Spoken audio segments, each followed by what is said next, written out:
ये कहानी की शुरुआत होती है 18 जून 2024 को। महाराष्ट्र के छिंदवाड़ा शहर में काफ़ी ज़्यादा भीड़ होती है सुबह के 8:30 बजे। ये भीड़ इसलिए थी क्योंकि वो एक इंडस्ट्रियल एरिया था।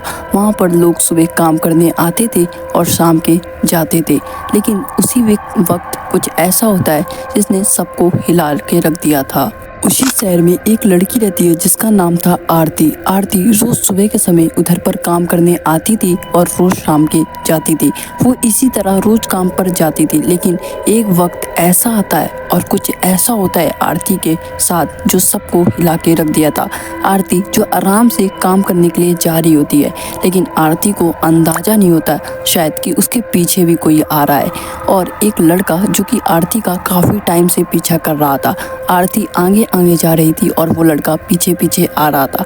आरती जैसी उसको देखती है, वो लड़का तुरंत उस पे वार कर देता है आरती पे, और आरती ऑन द स्पॉट वहीं पर गिर जाती है। और लड़का जो था उसने एक स्पेनिश ले रखी थी, यानी कि एक पत्थर ले रखा था जो कि आरती के काफ़ी तेज उसने सर पर मारा था। लेकिन आसपास के जो लोग थे जिन्हें ये सब काम होने से रोकना चाहिए था, उन्होंने रोका नहीं बल्कि फ़ोटोज़ खींची और वीडियोज़ बनाई। आखिर ये आरती यादव थी कौन और कौन सा लड़का था जिसने इस पर पत्थर मारा? हे गाइस, आज की इस वाली वीडियो में हम लोग इसी केस के बारे में डिस्कस करने वाले हैं। ये कहानी की शुरुआत होती है महाराष्ट्र के वसई नाम के शहर से। आरती के फैमिली में 4 लोग थे, उसके पापा, मम्मी और उसका छोटा भाई और खुद आरती। आरती जो कि अभी 20 साल की थी और वो काम करने जाती थी। वो इसलिए काम करने जाती थी क्योंकि उसके घर की फाइनेंशियल कंडीशन अच्छी नहीं थी। वो उसे सुधारने के लिए रोज सुबह काम करने जाती थी। 6 साल पहले आरती की मुलाकात होती है राहुल यादव से। राहुल यादव जो कि काफ़ी ज़्यादा फाइनेंशियली स्टेबल था क्योंकि वो एक प्राइवेट कंपनी में काम करता था। अब जब रोहित और आरती एक साथ मिलते हैं तो इन दोनों में बातचीत शुरू होती है। अब धीरे धीरे इनकी बातचीत प्यार में कन्वर्ट हो जाती है। दोनों एक दूसरे को काफ़ी ज़्यादा प्यार करने लगते हैं। हर एक सुख और दुख में एक दूसरे का साथ देते थे। अब जब इन दोनों की लव स्टोरी चल रही थी, तभी जो आरती के पापा थे वो काफ़ी ज़्यादा बीमार पड़ गए थे। उनकी तबीयत काफ़ी ज़्यादा ख़राब हो गई थी। तभी ये रोहित को लगता है कि आरती जहाँ पर काम कर रही है उसकी सैलरी वहाँ पर बहुत ज़्यादा कम है। इसीलिए ये रोहित किसी तरह आरती को अपनी कंपनी में जॉब दिला देता है। अब आरती रोज सुबह जाती थी जॉब करने के लिए और शाम की आती थी।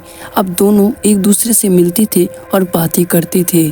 अब पता नहीं इनके प्यार को किसकी नज़र लग गई थी। ये जो आरती यादव थी वो एक लड़के से बातचीत करना शुरू कर देती है। जो रोहित था उसको छोड़कर दूसरे लड़के से बातचीत करना शुरू कर देती है। जिस कंपनी में ये रोहित और आरती काम करते थे वहीं पर एक लड़का और था जो कि काम करता था। ये आरती उसी से बातचीत करना शुरू कर देती है और रोहित ये सब बातचीत होते हुए देख लेता है। तो रोहित को बिल्कुल भी ये पसंद नहीं आता कि आरती रोहित को छोड़ के दूसरे लड़के से बात करे। अब रोहित उस लड़के के पास जाता है और उस लड़के से कहता है कि आज के बाद मेरी बंदी से कभी भी बात मत करियो। लेकिन शायद उसे पता नहीं था कि ये बंदी से बात करके रोहित की बहुत बड़ी वो लड़का गलती कर रहा था। वो बात करता जाता है और ये आरती भी उससे बात करती जाती है। और धीरे धीरे जो ये आरती थी वो रोहित को छोड़ देती है और उस लड़के ही से ही प्यार करने लगती है। सब देखकर रोहित को काफ़ी ज़्यादा बुरा लग रहा था कि जिस लड़की को उसने अपनी कंपनी में काम पर लगाया उसी लड़की ने उसे धोखा दे दिया और दूसरे लड़के से प्यार करने लगी।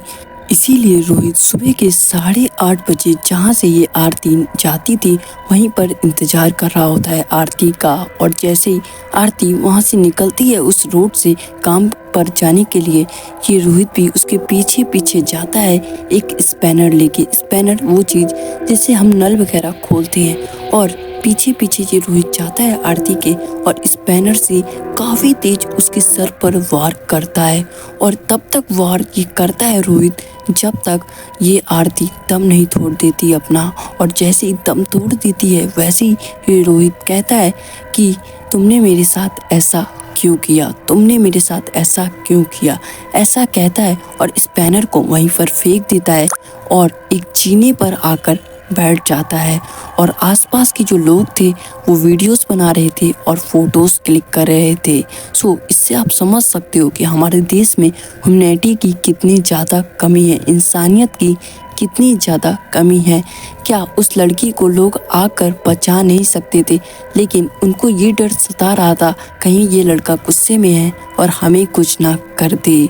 और थोड़ी देर बाद पुलिस आती है और रोहित अपने आप को पुलिस के हवाले कर देता है और अभी ये केस जो है कोर्ट पर चल रहा है। सो गाइज आप मुझे कमेंट में ज़रूर बताना इन दोनों में से किसकी गलती थी, आरती की या फिर रोहित की। और आपको याद होगा ऐसे ही कुछ केस हुआ था दिल्ली पर साक्षी के साथ। साक्षी एक ऐसी जो 16 साल की लड़की थी और उसको एक लड़की ने काफ़ी बेरहमी से चाकू घोंपकर मार दिया था। अगर आप चाहते हो कि इस केस पर मैं डिटेल वीडियो बनाऊं तो आप कमेंट कर सकते हो। सो गाइज आज की इस वाली वीडियो में इतना ही, मिलते हैं हम किसी और वीडियो के साथ और टॉपिक के साथ।